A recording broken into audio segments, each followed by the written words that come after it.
let's get into my first topic. And what I want to talk about is in regard to T-Mobile and Sprint. So last year, the deal with Sprint and T-Mobile, the merger is finally, done. It's said and done after months and years of trying to get it together.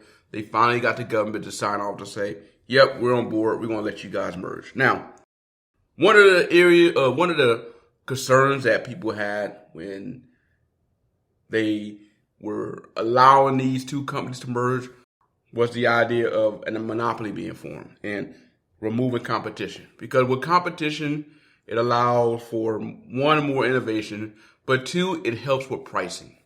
And with T-Mobile, they were one of the companies that were kind of on the area of being priced more, can I say competitively, than the others. Verizon was pretty much always always at the top as far as when it came to pricing.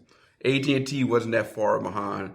And then you had Sprint and T-Mobile, who pretty much was at the bottom as far as pricing. Mainly because when it came to reliability, it was in that order.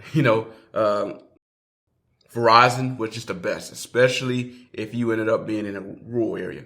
If you had to have it work and you need to make sure that you can get a signal, Verizon was where you're going to go for a lot of people in the nation.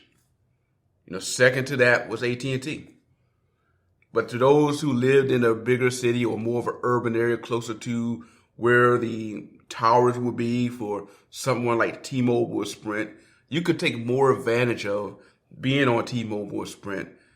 But because the numbers, as far, especially with the business and the customers, geared more toward at&t and Verizon, there weren't that big surge of customers that was coming towards T-Mobile and Sprint, especially after Sprint started having more and more issues with their towers, and then we started getting the 4G and LTE, and they could never catch up with the other two carriers, and it was pretty much a boat race from there. But they still, at the end of the day, was able to keep their pricing to where for a certain group of people who, again, could take advantage of still enjoying Sprint because it was in the Sprint area, but could get on their network at a more competitive pricing, it worked for them. I would say it pretty much was a step above Boost Mobile or some of these non-contract carriers. T-Mobile, you could say the same.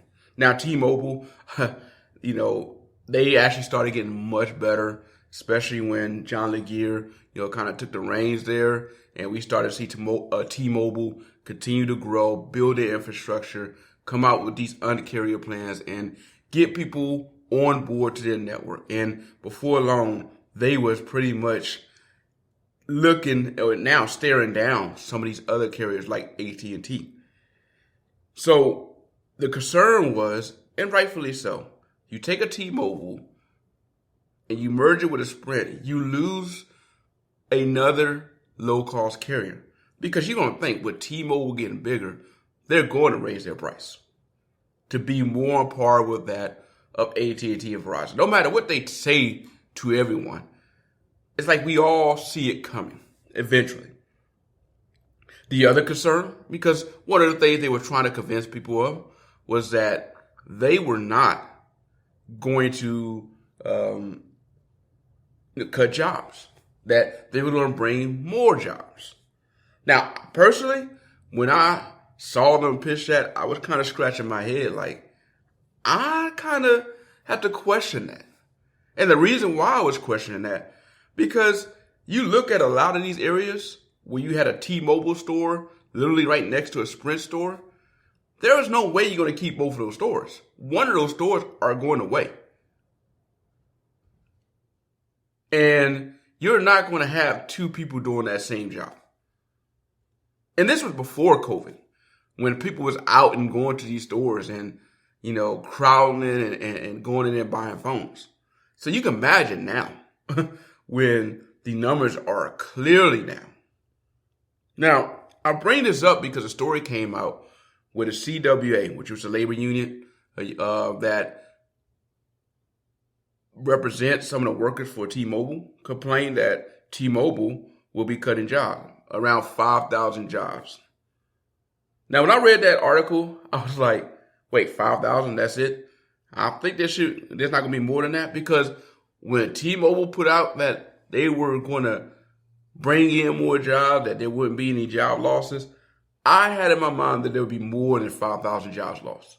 Because again, when you look at all these T-Mobile and Sprint stores, and if one of those stores got to go, that means you have a store of employees that's going bye-bye.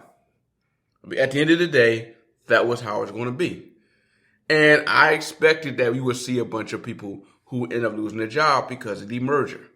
Because no matter what, it's not one of those situations where these companies are selling two different type of products. They're selling the same products, the same phones, the same devices. So you don't need two people to do the same job. Someone was going to go. Now, it would be nice, and T-Mobile may indeed have offered this, but if T-Mobile said, okay, we are going to have more jobs, if they went and said, all right, for those who are going to end up losing their job because of the merger, because we're closing stores, you're going to have first dibs at these other jobs that we have in the pipeline. Now, again, not to say they didn't offer that, because there's no way for me to know that right now. Now, let's just say they did offer that. You got to also keep in mind this, that some of those places going to be where they're going to maybe have to move, whether it be a corporate area or a headquarters somewhere in another state or another store in another part of town, whatever. And I can see a certain person saying, listen, for me being at a T-Mobile or Sprint store, the money that you guys are paying, it's not worth me, going to or making an hour drive just to go to that store. You're not paying enough for that. Because you got to think, when someone transfers from one place to another, they're not going to get anything for the transfer. Not enough to justify having to make a longer commute if that's the case. And I can see people saying, hey, look, it's not worth it. I'll find another job. And as a result, that gets counted as a job loss. So I look at that and I'm thinking, if only 5,000 jobs are lost and that is it, that is, a lot less than I anticipated. But to be honest with you, I actually expect more, because of the simple fact that now what you do when you do have COVID as a reality here, T-Mobile can very well sit there and put the losses that I think a lot of us anticipated under the banner of COVID. That, look, stores having to be closed and the economy being shut down with COVID. This is just what we are put in, a situation that we're having to just deal with. And again, I kind of expect that to be one of the things to come out of this, is that I think more jobs will indeed be lost because of really the T-Mobile Sprint acquisition, and that you just have too many people doing the same job. And the problem is with a merger like that, when you got two people doing that one job, you got to ask the question, do we need two people doing that one job? And for a lot of companies, the answer is going to be no. And unless they have a reason to expand somewhere else, they're going to just say, all right, cut our losses now. When we do expand later, then we open up new jobs later. And for those who have lost their job through this, trust me, I feel very, very bad for them. Being someone who lost my job due to COVID, look, being out of a job, having to look for work is a challenging thing to go through. And if those who have a family and, are relying on it, I can understand this being even more of a challenge. But just sitting back and looking at the bigger picture of what T-Mobile is doing, I expected that. So I know people sitting out there saying, man, they was lying to these executives. But look, these executives, these lawmakers, these people up there, they knew. They're not stupid. What it was is that soundbite of T-Mobile saying jobs will be brought, all this print put on their website that we will be opening or bringing new jobs, that helps these lawmakers, when they say, yes, we allowed it to go through, to say, we did it in the interest of bringing in more jobs. We did it in the interest of bettering the economy. Because they have seen a number of acquisitions, and they know how this goes. So at the end of the day, I look at it like, I hate to see any jobs lost. But when this acquisition was allowed to go through, I was almost